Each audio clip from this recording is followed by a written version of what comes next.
expiação eficaz, né? Limitada é que expiação, entendemos assim, expiação é o pagamento da dívida. Limitada no sentido que Deus não pagou a dívida de todos, ele pagou a dívida só dos eleitos, significa que ele morreu só pelos eleitos. Entendeu? Né? Então, ele morreu só pelos escolhidos. E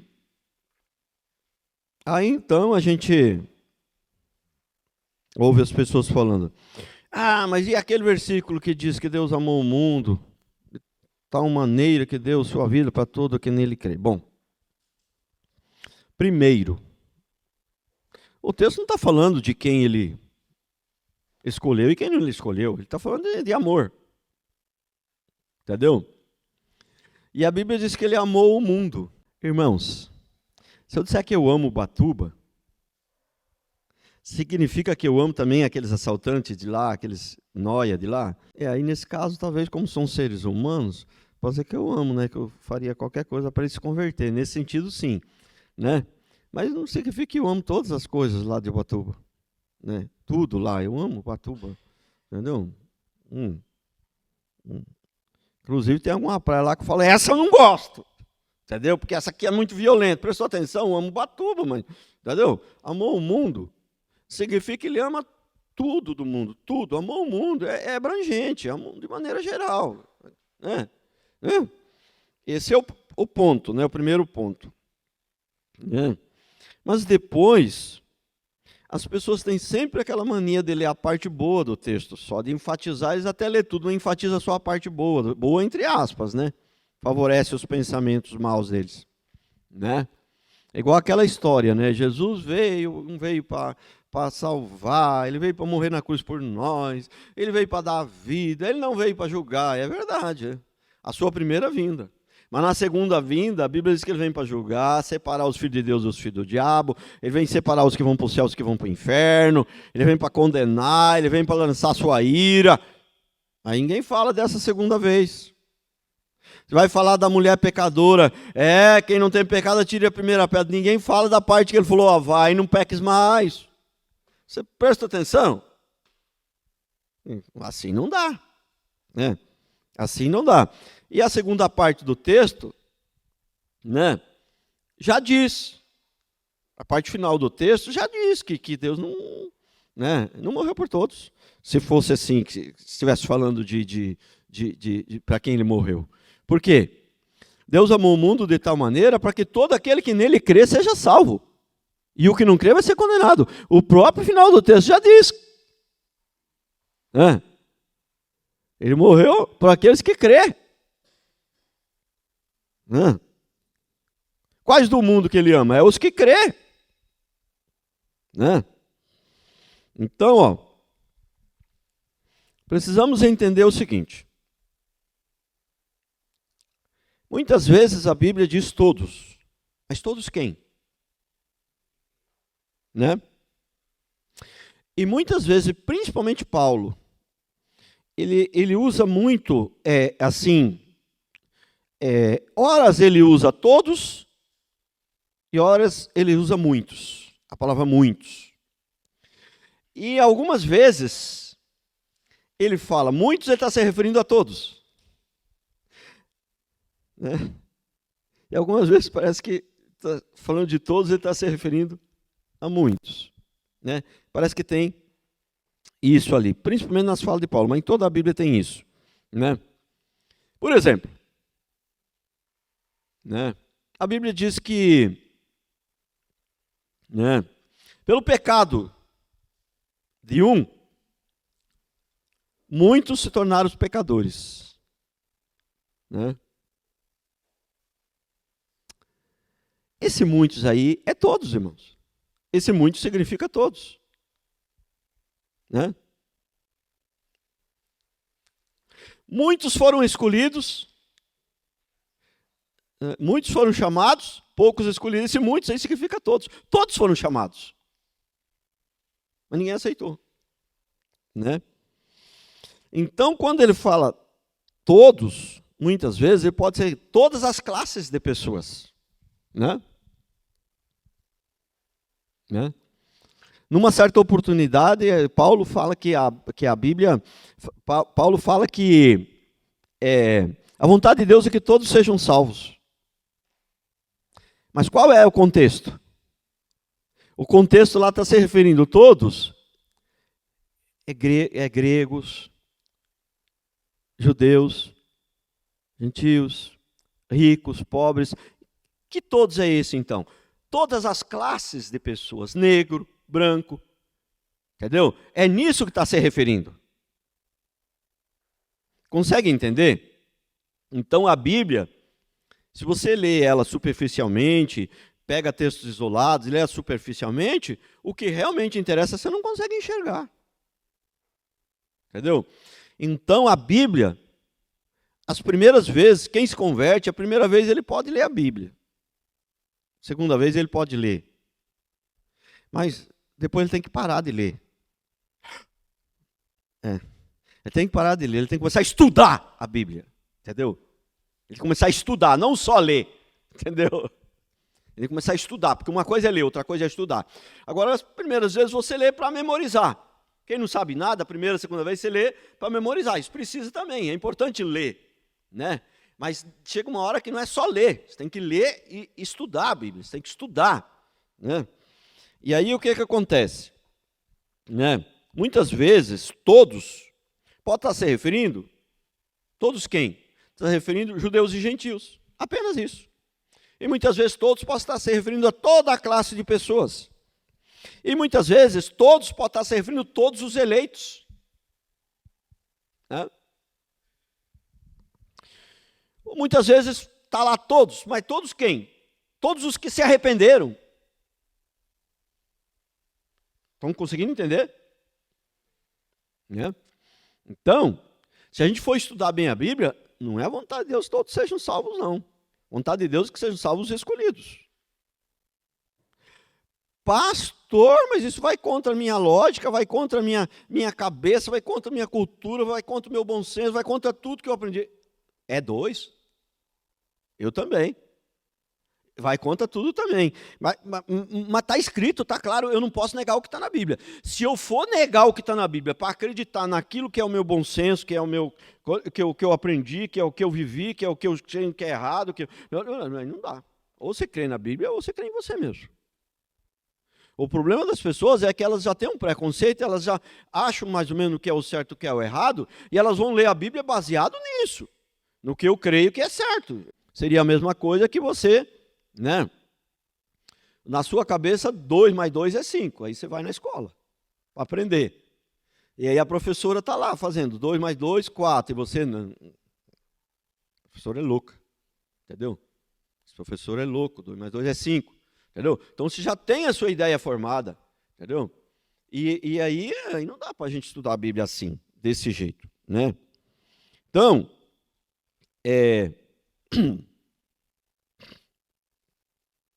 já pensou? Jesus morreu por todos, mas depende dessas pessoas quererem se arrepender. Jesus morreu por todos, mas a sorte está lançada. Se vocês quiserem se arrepender, se arrepende. Se não quiser, não se arrepende. E Jesus tem que ficar torcendo ali. Como é que vai ser isso? Quer dizer, Jesus morreu por todos, mas no fundo, essa morte não garante nada. Se ninguém se arrepende, se ninguém quiser se arrepender, ninguém vai converter. Ele morreu por todos, ele morreu na cruz, mas isso não garante nada. Irmão, você vê que a gente começa a se deparar com absurdos quando a gente entende errado, né? Começa a se deparar com coisas. Sabe aquela coisa da doutrina que se você fosse aprofundar, ela não se sustenta? Entendeu? Então, esse negócio que Jesus morreu por todos, se você fosse aprofundar na Bíblia, ela não se sustenta. Ela chega a hora que ela bate de frente ali, você vai ver que ela não se sustenta. Né? Agora, então o homem é mais forte que Deus. Deus morreu por todos, mas depende do homem, entendeu? Né? Agora, o mais interessante, sabe qual que é?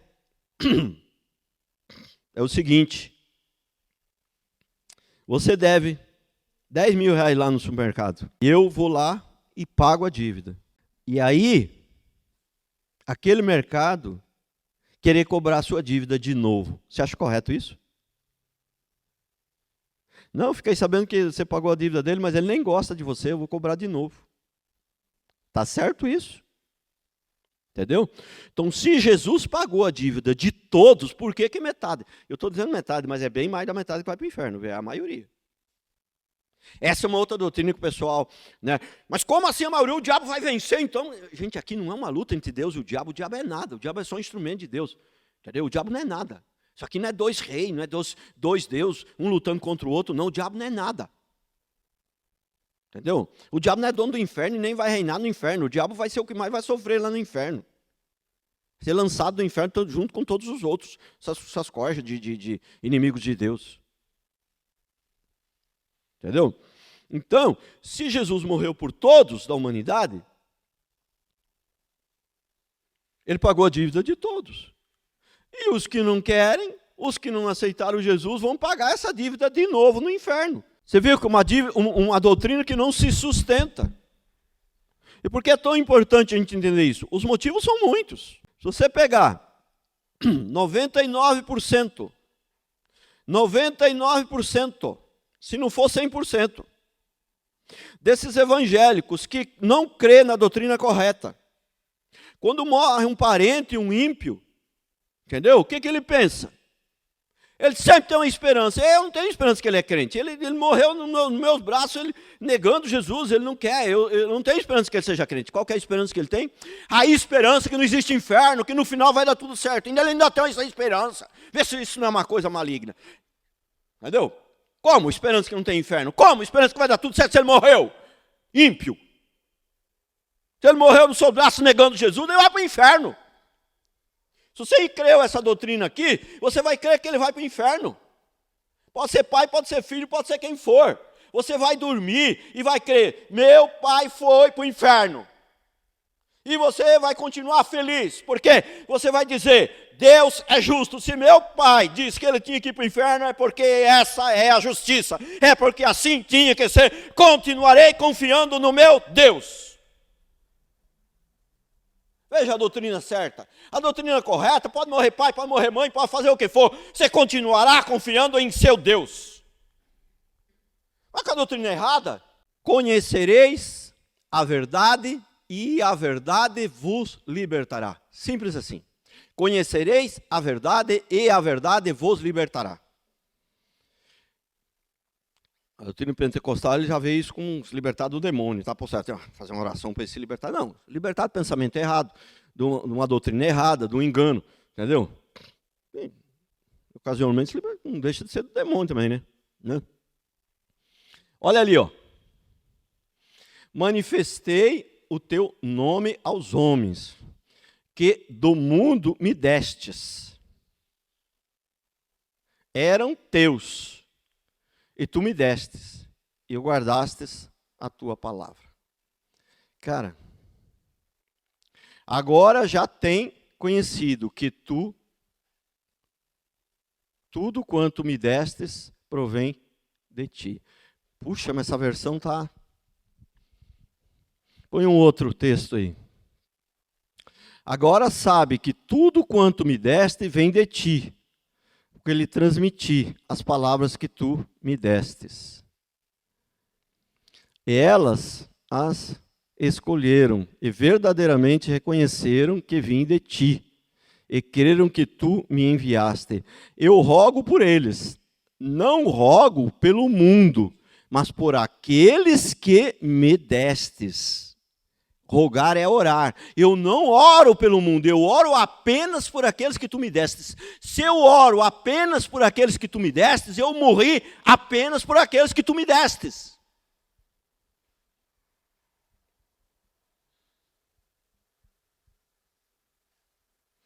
Jesus não ora pelos filhos do diabo.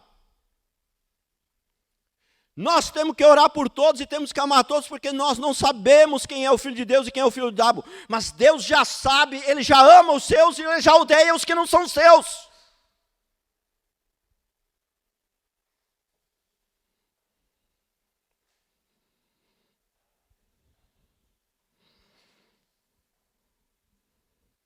Você pôs os dois textos aí?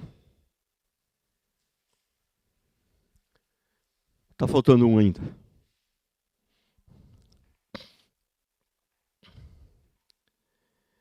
Estas ouvem a minha voz, eu as conheço. Aí ele está falando das ovelhas. Elas me seguem. Dou-lhes a vida eterna, jamais perecerão e ninguém arrebatará da minha mão. Meu Pai, que as deu para mim, é maior do que todos, e ninguém pode arrancá-las da mão de meu Pai. Eu e o Pai somos um. Entendeu? Ele ama as suas ovelhas, ele não ama todos. As que tu me destes. Né? As que tu me destes. Agora, aquele versículo anterior, eu rogo, né, eu oro, por aqueles que tu... Não oro por aqueles, pelo mundo, eu oro por aqueles que tu me destes. Pelos escolhidos. Sempre repetindo, pastor, isso me choca. Isso me parece, assim, uma coisa fora do normal. O mundo parece, né, como pode Deus, que é amor, morrer por uns e não morrer pelo outro. Choca só você? A mim também. Ou a gente acredita na palavra quando ela choca, ou a gente acredita sempre, ou então não dá para ler a Bíblia, então não dá para estudar a Bíblia. Entendeu? Veja bem. Se eu entrar nessas igrejas de 10 mil pessoas aí, né? Disser a eles que Deus não ama a todos, o que vai acontecer comigo? Vão me linchar. Só que os textos são muitos. Não é um nem dois. Eu li dois aqui bem claro no começo do culto. Então, 1 João 2,15. Não ameis o mundo nem as coisas que há no mundo. Se alguém amar o mundo... Carol, você vai ter que amar a Cecília. Se você não amar ela, ela não vai amar você.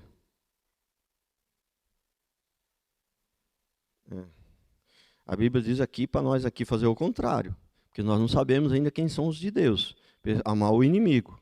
Mas só que Deus já sabe. Porque o inimigo nosso, ele pode vir a ser amigo amanhã.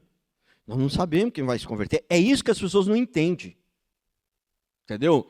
Que nós temos que amar todos porque nós não sabemos quem vai se converter. Mas Deus já sabe quem é os filhos do diabo e quem é os filhos de Deus. E Deus não pode amar filho do diabo. Se disser que Deus ama o filho do diabo, você é obrigado a dizer que Deus ama o diabo. Como tem... É uma minoria, bem verdade, temos que admitir. Mas tem até crente que acha que Deus ama o diabo, irmãos. Entendeu? Olha, não ameis o mundo, nem as coisas que há no mundo. Se alguém amar o mundo, o amor do Pai não está nele. Lógico que aí ele está se referindo àquela pessoa que vai amar o mundo continuamente e não vai mudar, né? Porque Deus ama o pecador, sim, 1000 vezes sim. Mas o pecador que se arrepende ou que vai se arrepender. Porque se você é um pecador que vai se arrepender, ele já sabe que você vai se arrepender. Né? Ele já sabe que você é o escolhido dele. Né? Agora, eu já falei para vocês aqui que tem algumas versões. Eu vou ler o Salmo 5,5. Os arrogantes não permanecerão à tua vista. Lógico que aqui ele está se referindo a quem permanece na arrogância. Então, não está se referindo ao arrogante que vai se arrepender. Os arrogantes não permanecerão à tua vista. Para onde que eles vão? Para o inferno. Aonde que é? Fora da vista de Deus? Inferno. No sentido fora da vista, não é que Deus não esteja no inferno. É que quem está no inferno, ele está fora da comunhão com Deus. Mas quem controla o inferno, não existe um lugar que Deus não esteja. Eu quero dizer a vocês o seguinte, Deus está debaixo da terra, para cima da terra, debaixo do mar e até no inferno. O inferno é mais terrível por quê? Porque Deus estará lá. É por isso que ele é terrível. Só que você não terá comunhão com ele, não. Comunhão com Deus é só no céu. Porque se Deus não estivesse no inferno, você ainda teria uma possibilidade de fugir de lá. A possibilidade é 0,000 milhões de zero, porque Deus não, ele será o guardião do inferno. Deus é o guardião de tudo. O diabo é nada. O diabo é nada. Os arrogantes não permanecerão à tua vista. Aborreces a todos os que praticam a iniquidade. Aborreces, odeia. Aborrecer, no original, é ódio consumado. Ódio, aborrecer é ódio consumado. O que é ódio consumado? Ódio que não tem volta. pode permanente. Aquele que Deus escolheu antes da fundação do mundo para ser salvo, Deus também escolheu para mudar de vida, para andar em boas obras, para amar a Deus, para ter uma vida transformada. Vou repetir agora e mais 1 milhão de vezes. Você tem que escolher a Deus também. Se você chegar lá na fora e ver na porta escrito: vinde a mim todos os que estáis cansados e sobrecarregados. Você olhar e falar: nossa, mas isso é um versículo bíblico, Deus está dizendo para mim decidir. Eu tenho que decidir entrar. E você decide entrar, você decidiu certo, você tinha que decidir mesmo. Aí depois que você entrou, você olha para o lado de dentro, está escrito: só vem a mim aqueles que o Pai enviar. Fala: estou entendendo. Eu que tinha que decidir, mas quem fez eu decidir mesmo foi Deus, né? Então, como a gente entender isso? Tudo é Deus que faz, mas parece que tudo você tem que fazer também. É Deus que nos escolhe, mas nós também temos que escolher Ele. Só que nós não conseguimos escolher Ele se Ele não nos escolher primeiro. Tudo está determinado, mas nós somos responsáveis pelo nosso pecado. Como entender isso? Juntar essas duas doutrinas. Só quando a gente chegar no céu. Tenho certeza a você que tem muitas coisas na Bíblia. Tudo que está na Bíblia é a vontade de Deus que a gente entenda. Mas muita coisa que está na Bíblia é a vontade de Deus que a gente só entenda quando a gente chegar lá. Pode ter certeza disso. Porque como você vai entender? Se tudo está determinado. Se o Salmo 139, 16 diz que Deus conhecia você antes de ser formado. Antes de aparecer um osso, Ele já sabia. Conhecia os seus ossos. Antes de ser formado, Ele conhecia você. Se Ele está escrito que Ele determinou todos os seus dias. Poxa, mas se Ele determinou todos os meus dias e eu peco, a culpa é minha? É. É difícil de juntar as duas? É. Um dia nós vamos entender isso. Mas nós não podemos negar que é verdade. Porque tem 300 lugares na Bíblia que deixa bem claro que se eu pecar eu sou responsável. Mas tem 300 lugares na Bíblia que deixa bem claro que Deus determinou todos os nossos dias. Então essas duas coisas são bem claras, nós não podemos negar. Como conseguir juntar? Eu não consegui entender ainda. Está bem claro na Bíblia que Deus é um só e ao mesmo tempo Ele é três. Está bem claro isso na Bíblia. Eu não posso negar que Deus é um só e que ao mesmo tempo Ele é três. Mas como juntar isso? Eu não consegui entender. Você conseguiu? Como que pode ser um só? E num dia, quando nós chegar lá, nós vamos entender. Mas porque eu não entendi, eu não posso negar que é uma verdade absoluta que está escrita. A doutrina reformada tem alguns pontos que pode ser difícil você juntar um pouco ali as peças. Mas não dá para você negar que ela é verdadeira, que nós fomos escolhidos antes da fundação do mundo. Tem 300 é uma força de expressão. Tem dezenas de textos que são bem claros. Precisamos entender o seguinte: se não existir noite, não vai existir dia. Nunca tinha pensado nisso. Irmão, se não existir o preto, não vai existir o branco. Se não existir a cor escura, não vai existir a cor clara. O que eu estou querendo chegar com isso? Deus demonstrar o seu amor sem demonstrar a sua justiça. Não tem como Deus manifestar o seu amor para com o bem sem manifestar a sua ira, o seu ódio para com o mal. Por quê? Quem não odeia o mal, não ama o bem. Quem não odeia o aborto, não ama a vida. Quem não odeia a santidade, quem não odeia o pecado, perdão, não ama a santidade. Quem não odeia o adultério, não ama a família. Não adianta discutir. Não adianta discutir. Isso é uma verdade absoluta. Mas por que esse povo da doutrina do amor? Por quê? A doutrina do amor deles é que Deus ama e ama tudo. E a gente também tem que amar tudo, não é assim? Os artistas de Hollywood, os da Globo, velha lá, aquela coisa terrível, né? Então a Globo é um negócio terrível, né? Às vezes eu assisto o jogo lá na Globo. Então, irmão, se a gente for, tudo que for terrível, que for pecaminoso, se não puder mais, a parte boa você tem que aproveitar. Porque senão você não vive mais nesse mundo, você não tem mais para onde ir. Né? A parte boa, né? Não sou daqueles que, né, não assiste nada. Para falar a verdade, não é só a Globo, não. Acho que no momento que está bastante em ascensão, esquerdista ferrenha mesmo, daquela coisa mesmo, é aquela Patrícia Bravanel, coisa mais esquerdista. Parece que uns tempos atrás se descrente. Aquilo ali é pior que a Globo, aquela criatura, gente. Que criatura mais... criatura repugnante, entendeu? E agora vive rodeada de homossexual, entendeu? E se diz crente, entendeu? Olha lá, o cara, o ímpio, que diz eu sou ímpio, a chance de ele converter é enorme. Esses caras que se diz crente, falso, irmão, é difícil converter, viu? Difícil. Difícil. Certa vez, uma igreja, mais 120, 150 pessoas presentes, uma senhora muito amável que fazia tempo que ia na igreja, o marido dela não era crente, e um dia ele resolveu ir. Capitão aposentado da aeronáutica, 70 anos de idade, seu Vasco. Aí foi. Aí naquele tempo eu costumava fazer o apelo, quem quiser entregar a vida para Jesus, vem aqui à frente. Aí eu fiz um negócio diferente lá, eu falei, quem tem Jesus no coração, quem está salvo, vem aqui à frente. Vem à frente não, levanta a mão. Todo mundo levantou a mão, só ele que não. Eu falei, agora eu vou fazer uma pergunta diferente. Mas vocês prestem atenção, hein? Presta atenção, não está dormindo não, presta atenção no que eu vou perguntar.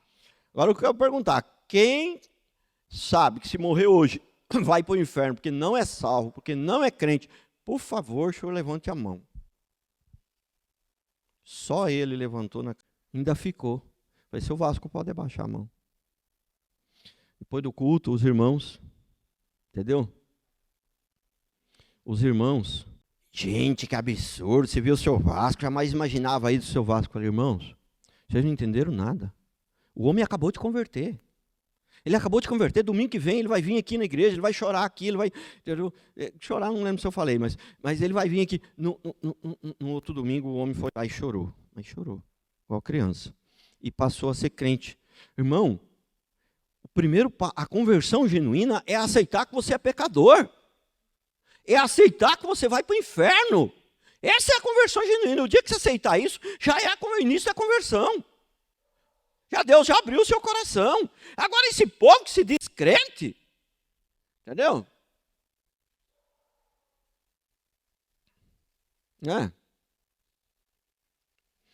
Olha, eu falei, ódio não, porque a gente não deve odiar ninguém. Até porque ela nunca fez nada para mim.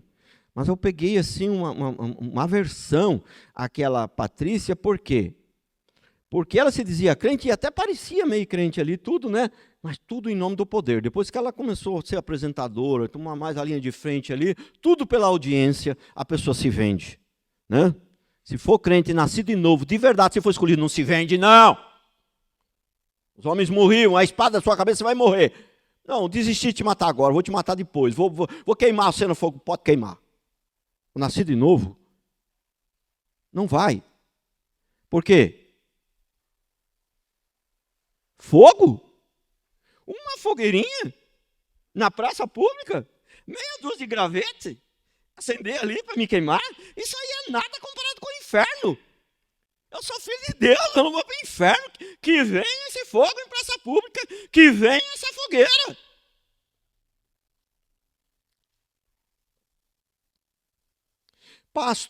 Pastor não, o irmão lá, o jovenzinho lá que ministrou a palavra para os jovens lá, do retiro lá ontem, maravilhosa palavra, falou, vocês têm que se posicionar. Vocês têm que se posicionar. Isso não é só para jovem, não, é para adultos. E os jovens têm que se posicionar, você que está mais próximo ao rei, que me piorou mais, tem que se posicionar. O que é que eu quero para a minha vida? Eu quero ser crente ou eu não quero? Porque se você for crente mais ou menos, você corre o risco de ter um prejuízo enorme. Você perdeu o mundo e perdeu a Deus, perdeu tudo, você ficou sem nada. Pelo menos do mundo eles aproveitam, esses lambuzam todos. Não sei se é aproveitar também, que isso aí é pior. Entendeu? Eles fazem o que querem, né? Tem que se posicionar. Irmãos,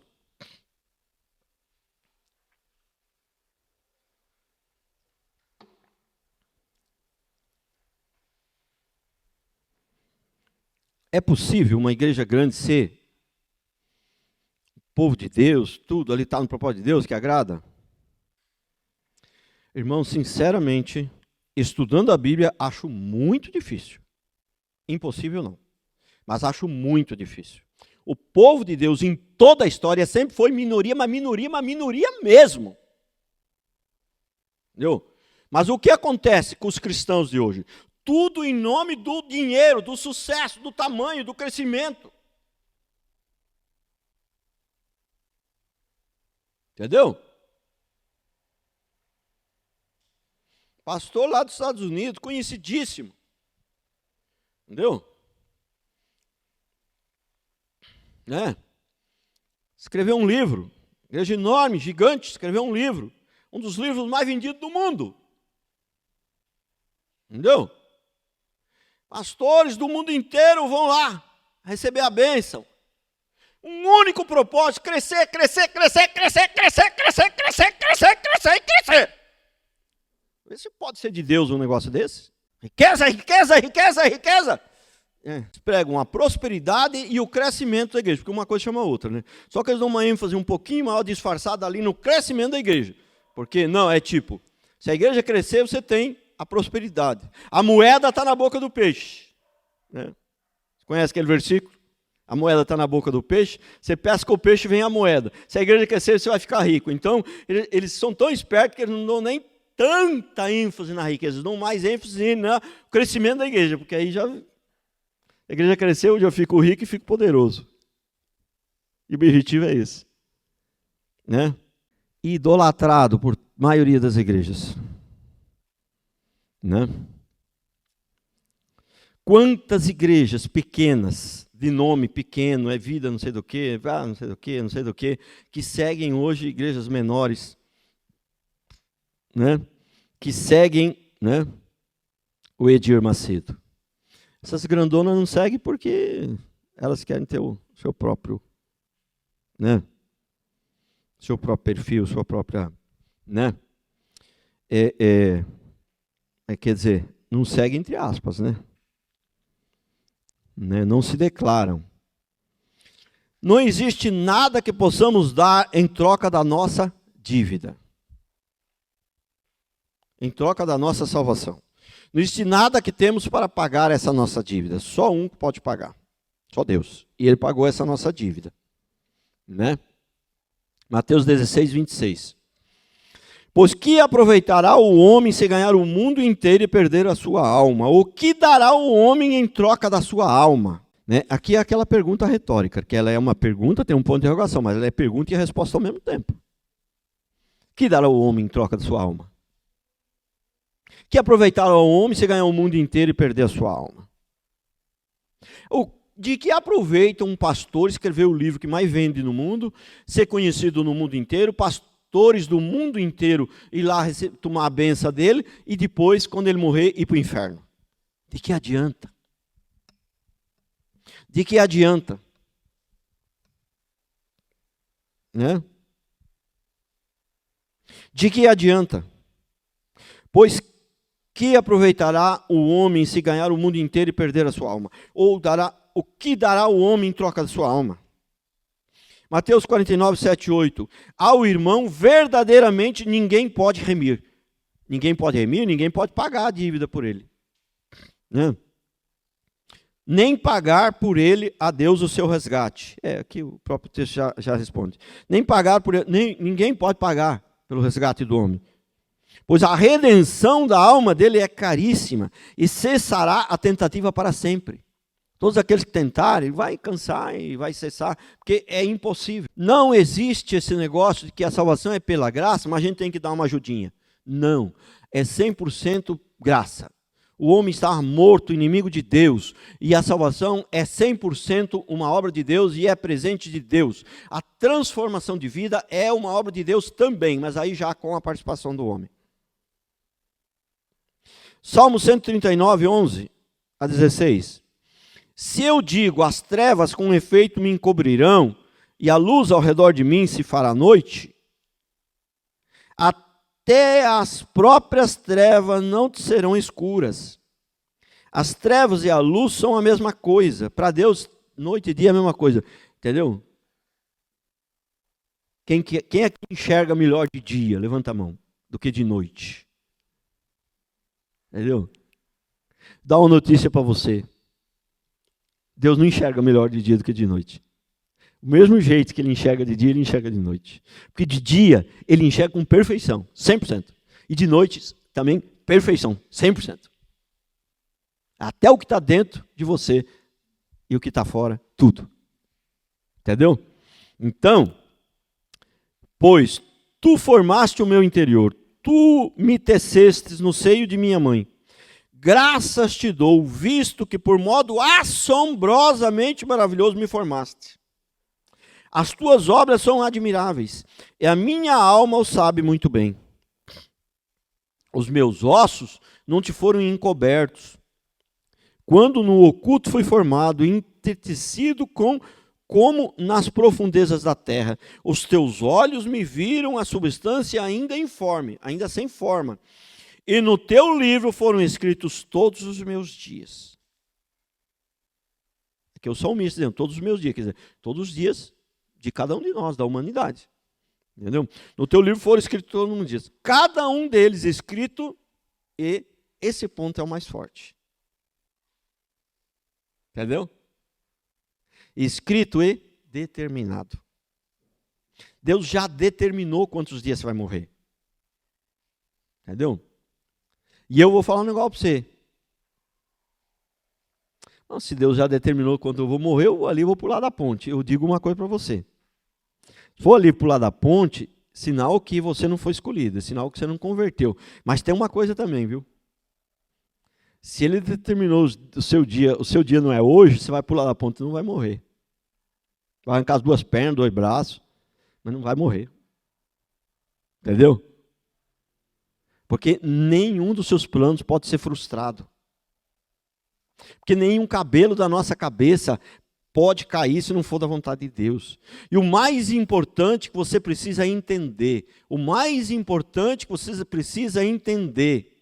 isso aqui é importante você gravar no seu coração. Deus, pensa em alguém grande, pensa em algo muito grande. Pensa naqueles guindastes, um negócio que sobe lá. Não, pensa em algo maior. Pensa no Cristo Redentor, uma coisa bem grande. Pensa no Maracanã, um negócio grande. Se você lembra de alguma coisa maior que isso, pense em algo maior. Né? Pensa nos oceanos. Já que é para pensar em coisa bem grande, pensa nos oceanos. Já pensou? Tá. Agora você multiplica 1 bilhão de vezes. Multiplica mais 1 bilhão de vezes. Agora faz o seguinte, multiplica mais 1 bilhão de vezes. Agora faz o seguinte, multiplica mais 1 bilhão de vezes. Eu não estou exagerando, Deus é muito maior do que essa conta toda que você fez. Irmãos, a grandeza de Deus é impossível a gente imaginar. É impossível. Uma estrela é maior que o planeta Terra, entendeu? E tem bilhões de estrelas, e Deus segura elas na mão, Ele chama e elas atendem, entendeu? Irmãos, essa doutrina reformada, que é a volta às Escrituras, que a doutrina reformada não é algo novo, não é uma revelação nova, como esses falsos profetas dessas seitas, líderes dessas seitas que subiram no monte, Deus deu uma revelação nova. A reforma protestante é a volta às Escrituras, e as Escrituras dizem que Deus é soberano. Soberano. Ele não pediu conselho para ninguém, para fazer a Deus, para fazer o homem, nem para fazer Deus não. Ele não pediu conselho para ninguém, para fazer o mar, para fazer a terra, para criar os animais, para criar o mundo, para criar o homem, para decidir quem vai para o céu, quem vai para o inferno. Ele não pediu conselho para ninguém. Porque Ele é grande, Ele sabe todas as coisas, Ele é perfeito. E Ele é eterno.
Quantos anos você acha, quantos anos faz que Deus nasceu? Bom, primeiro, para explicar, eu tenho que dizer que Deus não nasceu. Ele sempre existiu. Bom, se ele sempre existiu, então ele é eterno. Então ele sempre existiu, então vamos fazer a conta. Pô, se você achou que naquela conta eu exagerei, vamos fazer essa então. Faz a conta aí. 300 bilhões de anos. Multiplica uma vez. Multiplica 2 vezes. Multiplica 3 vezes. Multiplica 10 vezes. E aí faz uma pergunta. Depois dessa conta que eu fiz, dessa quantidade de ano tudo, Deus já existia? Já. Ele é eterno, ele sempre existiu.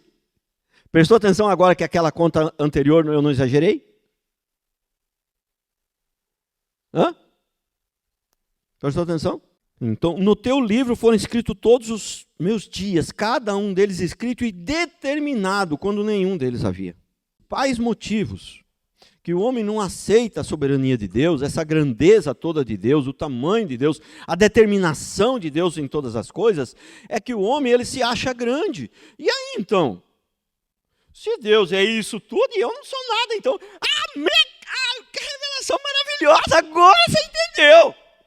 Agora você entendeu. Mas e para admitir que não é nada, meu Deus? Oh, hominho difícil. Como é difícil. Né? Entendeu? Qual que são as pregações dessas igrejas grandes? É parecida com essa? Não. Você é maravilhoso, Deus te escolheu, Ele te ama. E pior que muitas vezes dizendo que Ele te ama mais do que os outros, né? Às vezes nem sempre dizendo que mais, mas dando a entender, né?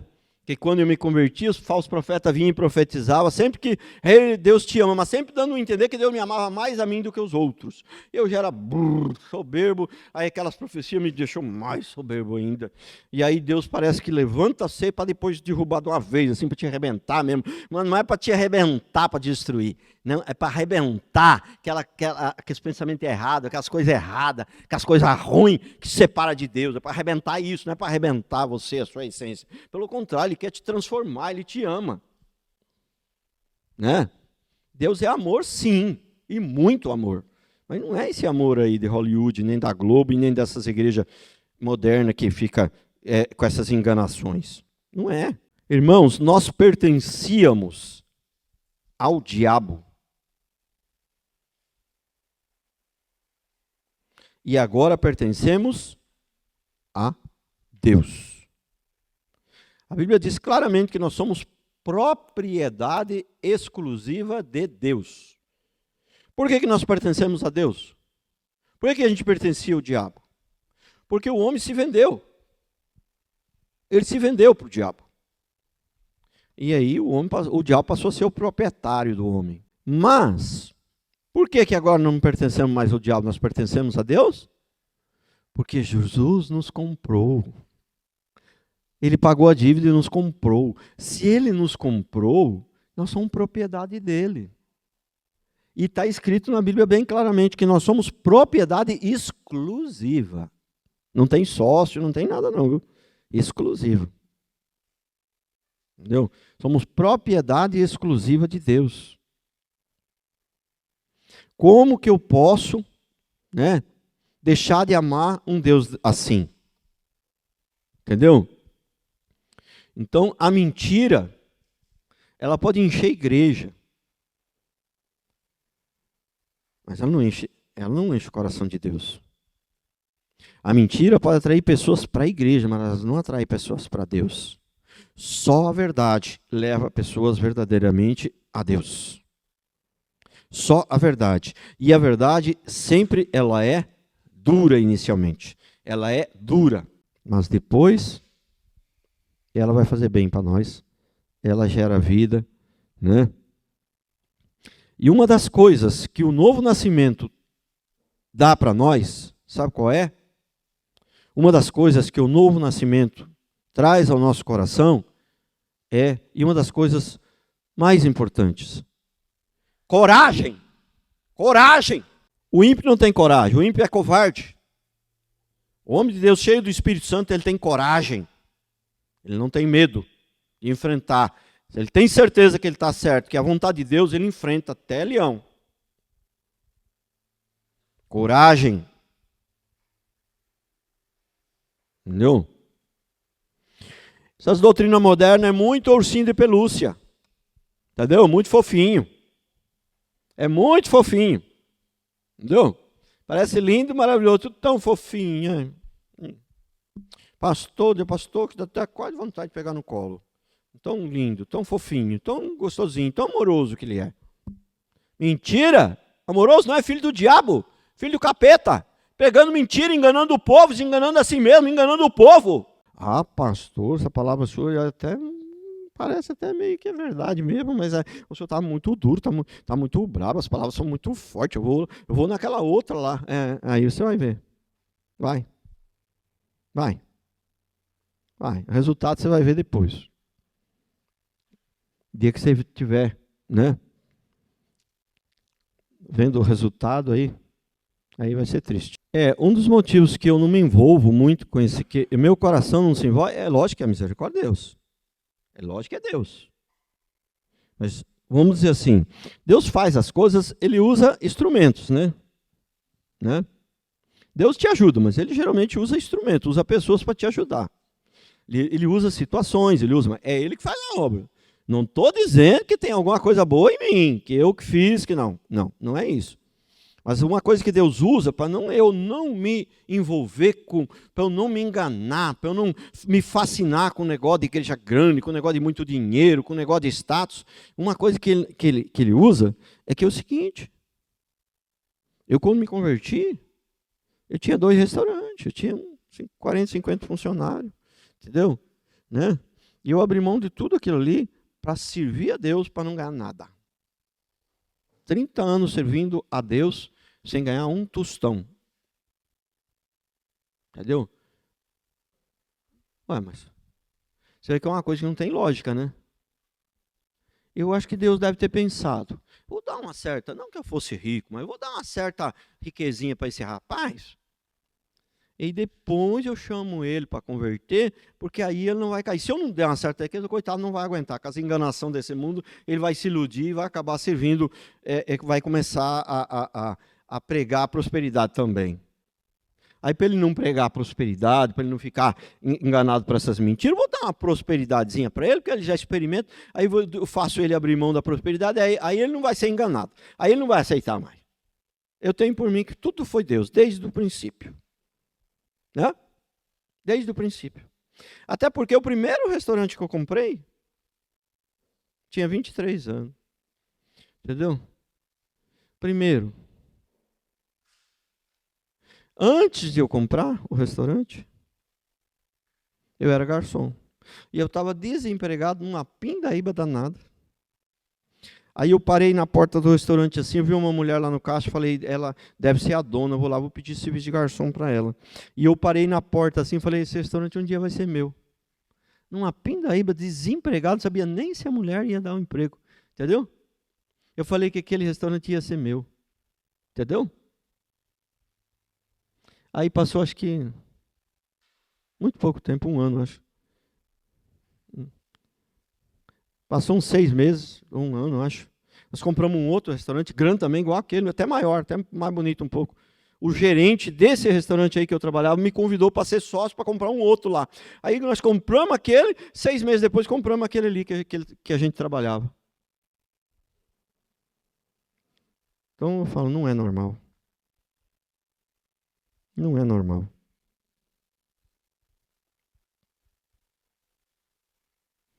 Não é normal. Quando você decide servir a Deus, quando você decide, ele é mais, mas não é Deus que decide, ele que escolheu. Ele decide, mas você tem que decidir também. Como casar as duas coisas, não sei muito bem. Mas você tem que decidir, ele te chama. Vinde a mim, todos que estáis cansados. Achegai-vos a mim, me achegarei a vós. Né?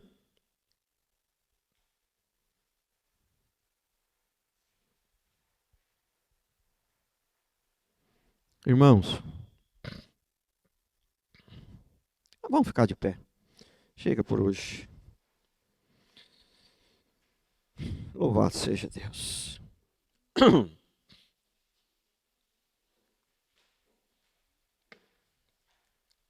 Vamos orar.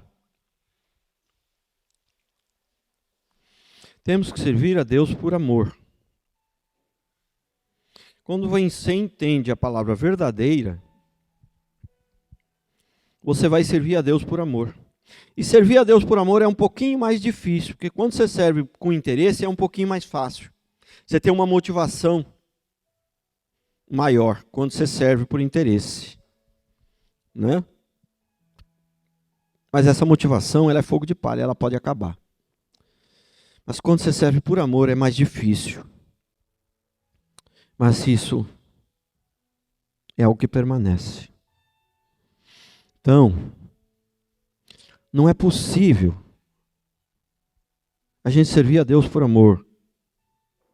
Como diz a palavra, servir sem pedir nada em troca. Não é possível se a gente não compreender as Escrituras da maneira correta. Não é possível. É impossível. Né? Para servir a Deus por amor,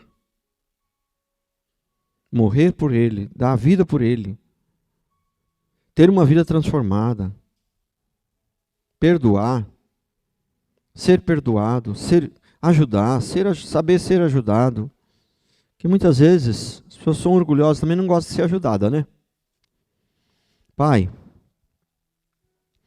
ensina-nos a Tua palavra, ensina-nos a Te servir por amor. Fazer para glorificar o Teu nome. Que o nosso pensamento, Deus, seja em primeiro lugar glorificar o nome do Senhor. Aleluias. Glória a Deus. O nosso pensamento seja, em primeiro lugar, fazer a vontade do nosso Deus, que nos comprou, nos livrou do inferno, nos salvou da morte. Vem Espírito Santo. Aleluias. Louvado seja Deus. Engrandecido seja o nome do Senhor. Vem Espírito Santo sobre as nossas vidas, Pai. Vem encher os nossos corações, Senhor. Nós precisamos de Ti, Senhor. A palavra diz que quando um filho pede um pão, o pai não dá uma pedra. Quando o filho pede um peixe, o pai não dá uma serpente. Naquele mesmo contexto ali, se a gente continuar a leitura, a palavra diz que quando nós pedimos o Espírito Santo, o Senhor dá. Se você não nasceu de novo, se você não tem o Espírito Santo, você pedir, o Senhor dá. Mas se eu não for escolhido, você não tem que pensar nisso. Você tem que fazer a sua parte. Você não tem que pensar nisso. Se você disser, eu quero Deus, é porque você foi escolhido. Se você disser não, é porque eu não quero. Aí parece que depende de mim. Parece mesmo, é verdade. Parece mesmo. Depende de nós também. Mas na verdade tudo é Deus. Mas se você não tem, se você já é crente e tem o Espírito Santo, quando você pede o Espírito Santo, Deus dá. Porque a Bíblia diz que se pedir um pão, o Pai dá. No mesmo contexto, ele diz, se você pedir o Espírito Santo, você pedir o enchimento, você pedir a sabedoria do Espírito Santo, ele dá. Tiago fala que se você não tem sabedoria, peça a Deus que ele dá. Mas nós não queremos a sabedoria do mundo, não queremos a sabedoria de Platão, de Aristóteles, nós queremos a sabedoria de Deus. Queremos sabedoria. Nós não queremos revelação. Eu não quero ter dom de revelação para adivinhar as coisas do que os outros estão pensando, para adivinhar as coisas que os outros vão fazer. Eu quero ter revelação para compreender as Escrituras sagradas. Espírito Santo, dai-nos o dom da revelação